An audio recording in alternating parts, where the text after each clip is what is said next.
त्यांच्याबद्दल अशा प्रकारचा चुकीचा समज किंवा चुकीचा मेसेज देऊन चुकीच्या बाबतीमध्ये बोलणं हे पक्ष आम्ही सहन करणार नाही.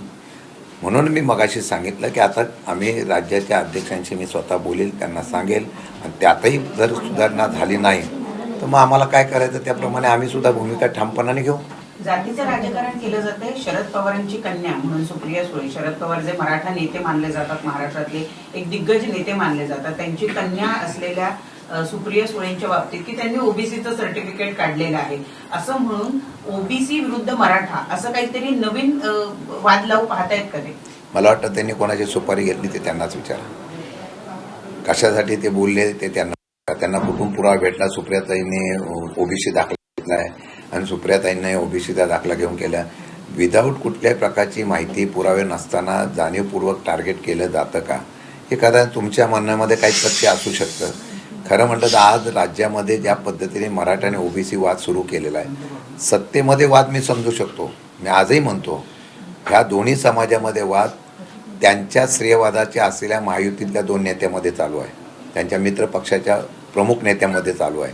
तो वाद आता तिथे चालू असताना ते वाद इथं डायव्हर्ट करण्यासाठी ही चर्चा महाराष्ट्रामध्ये आहे, तो वाद इथं डायव्हर्ट करण्यासाठी कदाचित हा निश्चय काढला का याची माहिती आम्ही घेऊ. मला वाटतं की आता मराठा आणि ओबीसीला या असलेल्या वादामध्ये त्यांच्यात असलेल्या मित्रपक्षाची चढाओढ चालू आहे.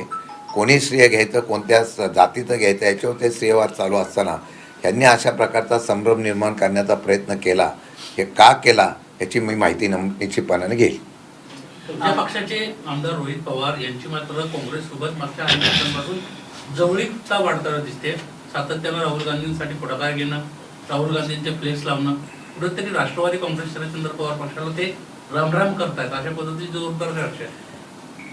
अशा प्रकारची कुठल्याही प्रकारची चर्चा, अशा प्रकारचं कुठल्याही प्रकारचं रोहित पवारांकडून अशी हे करण्याचा प्रयत्न झालेला मला माहीत नाही. आम्ही दोघेही आता आंदोलनात हिंगणघाटला होतो, वर्ध्याला होतो, पक्ष म्हणून आंदोलनात होतो. आता वैयक्तिक त्यांनी राहुल गांधींचं स्वागत महाविकास आघाडीचा एक सहकारी म्हणून केला असेल हा त्यांचा प्रश्न होता आणि त्याप्रमाणे तो केला. परंतु त्यामुळे ते काँग्रेसच्या जवळी गेले काय गेले, मला वाटतं की पक्षाच्या चौकटीत अध्यक्ष या नात्याने जे कोणी पक्षाच्या चौकटीत आहेत त्याप्रमाणे पक्षाच्या चौकटीत काम करतील. परंतु एकीकडे तुमच्या सुप्रिया सुळे नेत्यांवरती टीका होते आणि दुसरीकडे रोहित पवार काँग्रेसच्या जवळ जातात. अर्थात मग ही परिस्थिती काय पक्षामध्ये सध्या तरी? नाही, मी एवढंच सांगेल की काँग्रेसच्या नेत्यांशी मी चर्चा करेन आणि काँग्रेसची तशी भूमिका असेल तर माझ्या पक्षाच्या प्रत्येकाने काँग्रेसच्या भूमिकेच्या संदर्भामध्ये जर चुकीचं असेल तर त्याच्या बाबतीमध्ये आम्ही पक्षाच्या जो निर्णय घेईल तो सगळ्यांना लागू असेल. परंतु मग याच काँग्रेसच्या नेत्यांमुळे खरं तर 2014ची सत्ता तुमची गेलेली होती का? बरोबर आहे. मी मगाशी सांगितलं मित्र पक्षाला संपवण्यापेक्षा मित्र पक्षाबरोबर एकत्र येऊन काम करणं फार गरजेचं आहे. आज सत्तेत नसताना उद्या सत्तेमध्ये येण्याच्या संदर्भातून महाविकास आघाडी म्हणून त्या निर्णय घेणं गरजेचं आहे. पण आपल्याच मित्रांच्या बाबतीमध्ये संभ्रमावस्था निर्माण केली जाते. हा इथं भेटला, तो तिथे भेटला, तो तिथे भेटला, मग आता असं आहे तसं आहे तसं आहे. तुम्हीच चर्चा करताय. विरोधकांनी केलं मी समजू शकतो, पण विरोधक काय बोलत नाही, आमचे मित्र जास्त चर्चा करतायत. आणि मला वाटतं की या सर्व गोष्टीच्या माध्यमातून त्यांची काय काँग्रेसची वेगळी रणनीती ठरली का काय याची मी माहिती निश्चितपणाने घ्या. मी त्याच्या सत्ता काँग्रेसमुळे गेली का? 100%.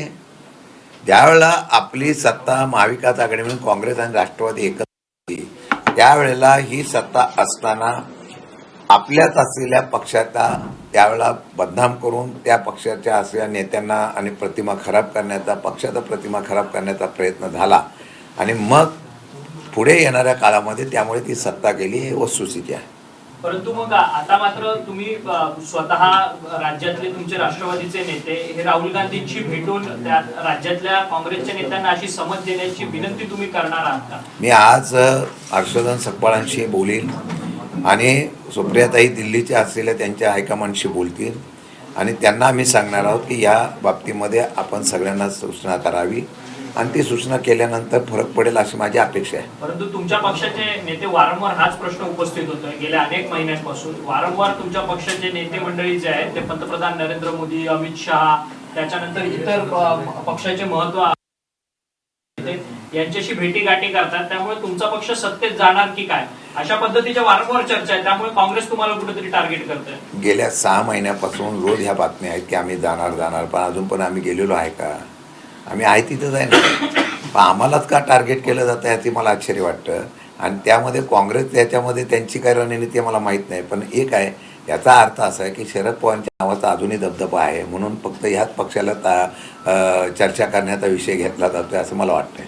परंतु तोच पुन्हा मुद्दा उपस्थित होतोय. सातत्यानं तुमचा पक्ष जो आहे तो कुठेतरी सत्तेच्या जवळीक जातोय, म्हणून काँग्रेस तुम्हाला टार्गेट करते. अर्थात तुम्हाला काँग्रेस महाविकास आघाडी काँग्रेसने तसं सांगावं स्पष्ट शब्दात की तुम्ही सत्तेत जाताय म्हणून आम्ही तुम्हाला टार्गेट करतो. मग मी त्याला उत्तर देईन. मला वाटतं की अजूनही मी महाविकास आघाडी म्हणून आम्ही एकत्र राहावं म्हणून आम्ही प्रयत्न करू, परंतु गेल्या आठवड्यापासून ज्या पद्धतीने चाललेलं आहे ते योग्य नसून याच्या माध्यमामध्ये मी आज सूचना करेल. ती सूचना केल्यानंतर जर त्यात फरक पडेल अशी अपेक्षा व्यक्त करतो. नाही झालं तर आमच्या पक्षाची भूमिका आम्ही स्पष्ट करू. राहुल गांधींच्या पुण्याच्या कार्यक्रमाला चांगलं यश आलं, त्यांना बळ आलंय काँग्रेसला, त्यामुळे हा आत्मविश्वास काँग्रेसचा द्विगुणित होऊन तुमच्यावरती टीका होते का? कदाचित असं पण असेल. त्यांना वाटलं असेल आता एका एकट्याच्या ताकदीवर आम्ही महाराष्ट्र जिंकू शकतो असं त्यांना अपेक्षा वाटली असेल, म्हणून आमच्यावर प्रेम जास्त ओतू दाखवायला लागलेले आहे. पण मला वाटतं की ते प्रेम ओतू दाखवताना एकत्रित आम्ही राहिलो आणि एकत्र त्याचा फायदा होईल. आमच्यात विभाजन झालं तर बाकीच्यांना विभाजनाचा फायदा होईल याचा विचार त्यांनी करावा. कदाचित आमचं विभाजन व्हावं यासाठी कोण प्रयत्न आमच्यातलाच करतो का ह्या सुद्धा शंकेला वाव त्यांना बदनाम करून काँग्रेसचा एक ओबीसी चेहरा पुढे आणायचा प्रयत्न वडेट्टीवार करतात असं वाटतंय. कारण आगामी काळामध्ये कुठंतरी अशा पद्धतीनं ओबीसी चेहऱ्याला संधी महाराष्ट्रात मिळू शकते अशी चर्चा आहे. कोणाला पुढे आणायचं? स्वतःला राज्यातला ओबीसी नेता म्हणून असं आहे की विजय वडेट्टीवारांना त्यांच्या काँग्रेसच्या नेत्यांनी कोणाला पुढे आणायचं काय नाही ते ठरवावं. आता विजय वडेट्टीवारांच्या बाबतीमध्ये त्यांनी त्यांचा चेहरा आणायचा, ओबीसी नेता म्हणून पुढे यायचा असेल काय करायचं त्यांनी ठरवावं. आणि काँग्रेसने सुद्धा तसं ठरवावं. त्यांना कुठे पुढे येण्यासाठी उगीच प्रसिद्धीच्या झोत्यामध्ये यावं म्हणून कोणाच्या आमच्या लोकांच्या मोठ्या नेत्यांची नावं घ्यायची आणि चर्चेला विषय आणायचं योग्य नाही. तुमच्यात हिंमत असेल तर चुकीचे दाखले दिलेत त्यांच्या विरोधात तुम्ही रस्त्यावर उतरून आंदोलन करण्याची धमक दाखवा. आता विजय वडेट्टीवारांनी एक ट्विट केलेला आहे. खरं तर सुप्रिया सुळे यांच्या नावाचा जो आहे तो अनावधाने मी उल्लेख केलेला आहे, त्यामुळे कोणताही त्यांच्यावरती आरोप करण्याचा माझा हेतू नव्हता, अशा पद्धतीचं स्पष्टीकरण ते आता त्यांच्या ट्विटद्वारे करतात. चला चांगलं आहे, देर आहे दुरुस्त आहे. मग त्यामुळे मी मगाशी म्हटलेले सगळे माझे शब्द मागे घेतो.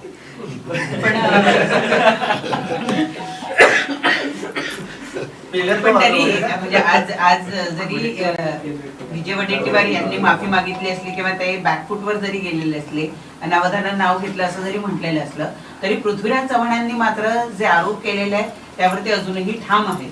त्यामुळे काँग्रेस हे वारंवार राष्ट्रवादीला टार्गेट करू पाहत आहे. यातून काही तुमची सुटका होते असं दिसत नाही. नाही, आमची कोण आम्हाला अडकवण्याचा प्रयत्न करू शकत नाही. आमची सही सलामत सुटका होईल, काही काळजी करू नका. फक्त माझं एवढंच म्हणणं आहे की महाविकास आघाडीमुळे आम्ही सगळे एकत्र विचाराने गेलं पाहिजे.